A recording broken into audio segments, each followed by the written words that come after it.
पुण्यामध्ये आज झालेल्या वार्ताहर परिषदेमध्ये पत्रकारांच्या प्रश्नाला उत्तर देताना त्या ठिकाणी स्वाभाविकता दोन्ही नावांमध्ये उल्लेख करताना बारामतीचे महायुतीच्या आमच्या उमेदवार सुनेत्राताई पवार यांचाच विजय झाला पाहिजे असा माझा त्या ठिकाणी म्हणण्याचा अभिप्रेत भाव मी तेव्हाही मांडला।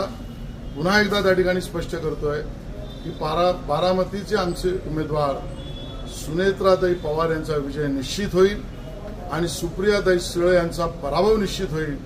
राष्ट्रवादी काँग्रेस, भारतीय जनता पार्टी, शिवसेना, आरपीआय आणि आमच्या महायुतीच्या सुनेत्राताई पवार यांच्या विजयाबद्दल मनात शंका निर्माण करणारं त्या ठिकाणी वार्ताहर परिषदेत निघालं चुकूनचं एक वाक्य दाखवून गैरसमज पसरवणं हे अनाठही आणि चुकीचं होईल।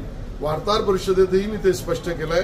आता पुन्हा एकदा या व्हिडिओच्या माध्यमातून हे स्पष्ट करतोय आणि त्यामुळे यातला चुकीचा अर्थ कोणी लावू नये एवढंच नम्र निवेदन। हम तुम्हारे साथ हैं। एकाच धून बारामतीची सून।